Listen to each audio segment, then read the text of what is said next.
Hello and welcome to another episode of Epic Geek Out, the only show on the internet where 0 Dark 30 is what I call my 30th birthday. I'm your host, Chad. I'm your host, Rob, and today we're going to be reviewing the new movie out from Kathryn Bigelow, 0 Dark 30. As always, you can check us out over at Twitter at Epic Geek Out. Also, make sure you subscribe to our YouTube channel. Like us on Facebook, facebook.com/epicgeekout, and also check out the website, www.epicgeekout.com. But let's get into our review of 0 Dark 30.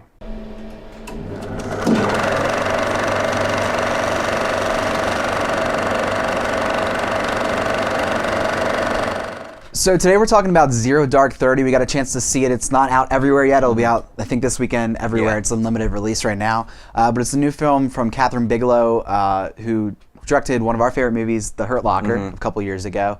It stars Jessica Chastain, Chris Pratt, Joel Edgerton, Coach Taylor. Yeah, Kyle Chandler. Yeah, a lot of people. A lot of other, like, TV people that she uses in roles that you're like, oh, does this work? Oh, yeah. Oh, it a lot of really random one-offs, really, like James Gandolfini and weird stuff. Barrowman. Mark Strong. Yeah, John Barrowman. Captain Jack Harkness was in this? Crazy cast of characters, but the story follows the real-life search for Osama bin Laden, the terrorist who was responsible for September 11th attacks on America, and kind of starts with little interesting, like dark, just black screen of, you know, echoes of September 11th and news reports that were happening at the time. It really doesn't force the visuals down your throat, which I thought was a really great choice on her part. So it starts with that, but then fast forwards a couple months or a year or so, and kind of touches on points from that point all the way up till May of last year when they finally caught him.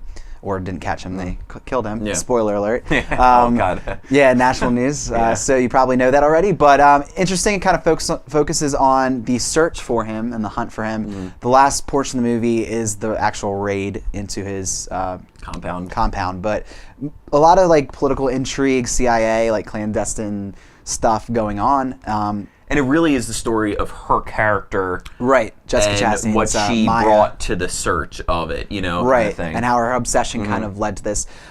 Pretty factual from what I've been reading. Yeah, a little bit of controversy on the torture issues, but other than that, everything kind of is pretty accurate. So, what did you think of this film? So I'm going to try to give a cohesive review of this, but I think this is the kind of movie that you could sit down and have a conversation with, you know, 3 people who saw it and really speak for hours of it, because I think that there's a lot of levels that you can dissect and really get to what you thought of it.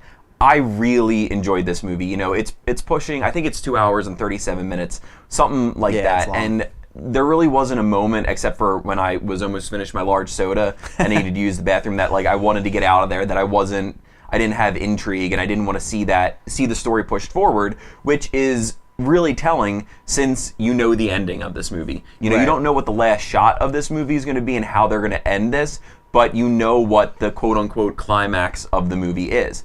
That's a testament. That's a testament to filmmaking. And I think I think The Hurt Locker, I don't remember seeing a movie like that when I saw it. And, you know, I think if I would have saw this and without having that behind me, this would have been like, oh man, the tension. But to really review this, I want to break this movie down into kind of 3 parts. The first part of this movie I thought was transcendent of film. I did not feel like I was watching a movie. They did not look like actors to me. The scenes, the brutality that they showed with the torture, with anything along those lines, it did not feel like I was watching a film. My eyes were peeled to the screen. I didn't feel like eating anything. I mean, So you're referring to like chronologically the first part of the film? Yeah, the first third of the film. The first part of her and kind of like, you know, I don't want to just say the torture part, but like while she's in Pakistan and like that part. Okay. I thought it felt so real. You know, these were actors that I've known before, but they were placed in roles that they fit in. You know, I think the acting across the board was terrific. I don't know how you can pull off a scene like they did without injuring someone or anything like that, and it was revealing, and it's why it's honestly that those minutes of that movie is why movies are made, because they pull you out of it, and it's not, you don't know what you're watching. You know, it could have been footage. It could, you know, I love that portion of movie.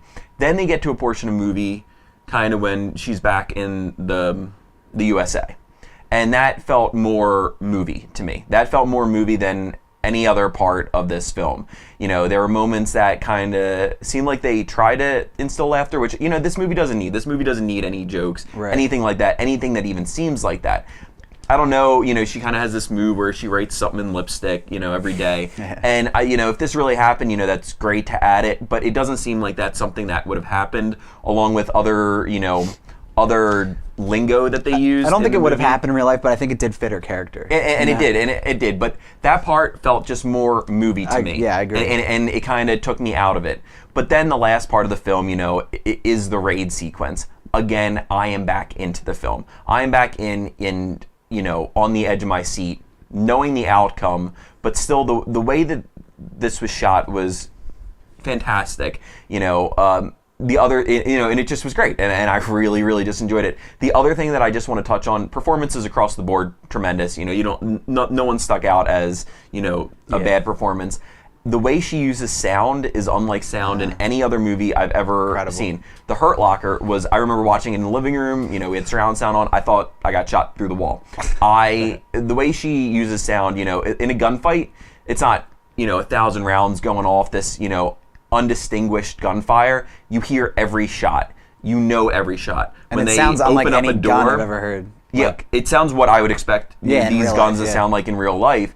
And I don't know if they do, but it makes you feel like they are there. And, even when they're silenced, everything. Her use of sound in this movie, the lack of music, everything, I think 100% deserves the Oscar. I thought that was remarkable and really great. So yeah, I also really enjoyed this movie. I don't think as enamored with it as you were. I was expecting a lot though, so I mean it's unfair that I kind of put this weight on this because I loved The Hurt Locker so much. I thought it was such a great movie. Kind of came out left field for me. I wasn't expecting to be good.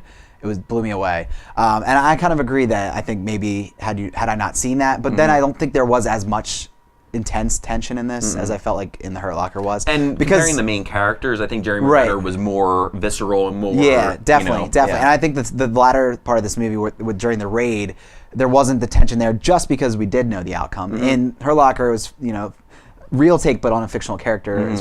So you didn't really know what was going to happen. Exactly. But I definitely totally agree with the three kind of portions of this movie.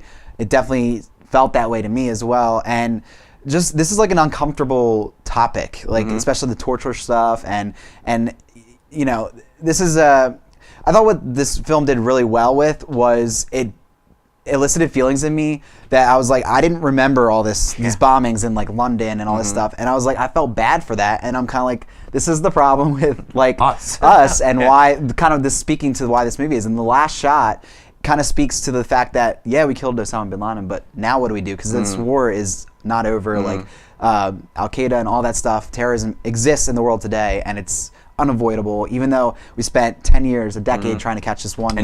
And billions, didn't they say? Dollars? Or, I mean, I thought it really did a good job at like kind of bringing you into some of those aspects that you weren't as familiar with.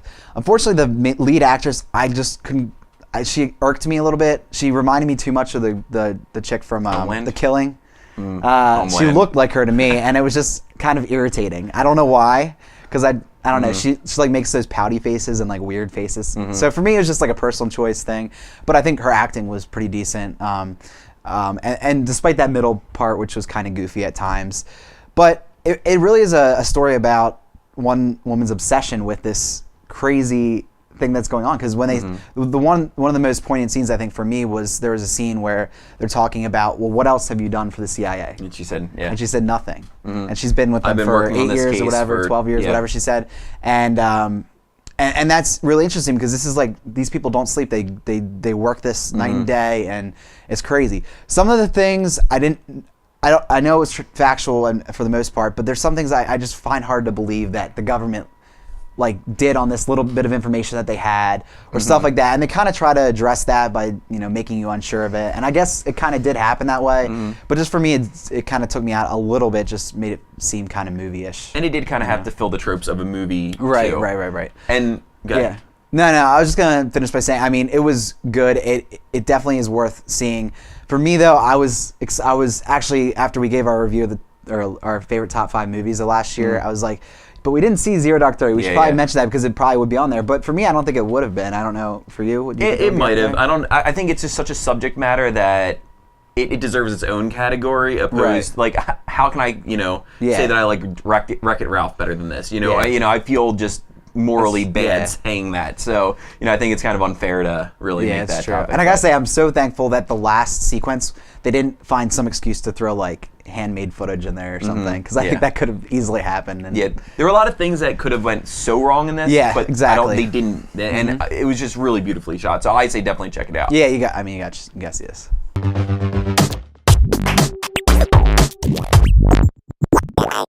So since we had a movie about bad news, we want to give some thanks for some good Let's news. lighten this up a little bit. Some good geek things that are going on right now. So Rob, what's your thanks today? I'm going to thank a show that I recently just caught up on. The episodes are available still on demand for the first and second season till January 17th when the third season starts. That show is Suits on USA Network.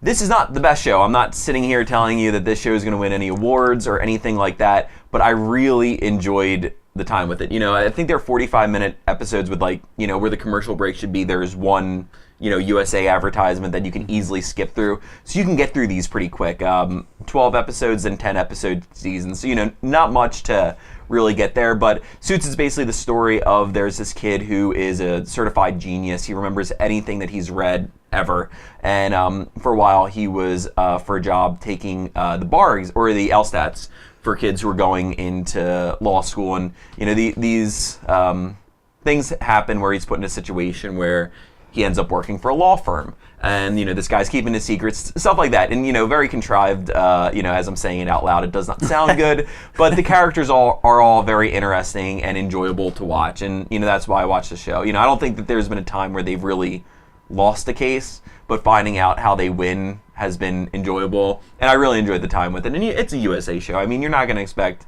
highbrow entertainment. This is not Downton Abbey, but which is also back, so check that out too. But I really enjoyed my time with Suits. So. Nice. Well, I'm a binge drinker. I'm also a binge documentary watcher. Yeah. So combine those two things, and you have a documentary called Beer Wars that I just caught on Netflix, and it is this awesome documentary that I just loaded up my queue with. God, it was like maybe Netflix is 18 absolutely documentaries. great for British television and documentaries. Yep, awesome. And it goes into the facets of the beer industry, which is really fascinating. And I mean, even if you're not into beer, if you just are into like marketing or big business, I think it's really interesting to watch. Actually, funny enough, two of our local breweries, Yuengling, which is America's oldest brewery, which is in Pennsylvania, really close to us, and also Dogfish Head, which is in Delaware, which is also very close to us. Those were two really featured. And Rolling Rock was mentioned too, which is somewhat Latrobe. local. Yeah, so there was a lot of really cool local ties, but also just the craziness of the beer industry. It's nuts. And now there's this big craft beer craze. I know I'm enjoying it, and we all enjoy that kind of stuff. And Anheuser-Busch is like buying up all these companies, or they're creating fake companies that like they're creating fake looking craft beers, and it's really just Anheuser-Busch. And it's just there's some crazy things that go on in this, and it's pretty interesting just to kind of go through it. And it follows a couple of different storylines. This one woman who actually helped start Sam Adams, and now she's off on her own trying to start up. It's called Moonglow or something, and it's this beer mixed with energy drink type thing. It's like beer with caffeine. Dangerous. but yeah, and she's like getting like all these like resistance and stuff because of Anheuser-Busch and stuff. So Probably it's really, really like interesting. Clause or something like that. It's pretty nuts. And if you're at all interested, I would really recommend it because it's definitely a good watch. It's called Beer Wars. So that's it for this week, but we're going to be back next week with some more episodes for you. But as always, we thank you for tuning in. Make sure you subscribe because we appreciate that. Subscribe. But thanks for watching, and we'll see you next time.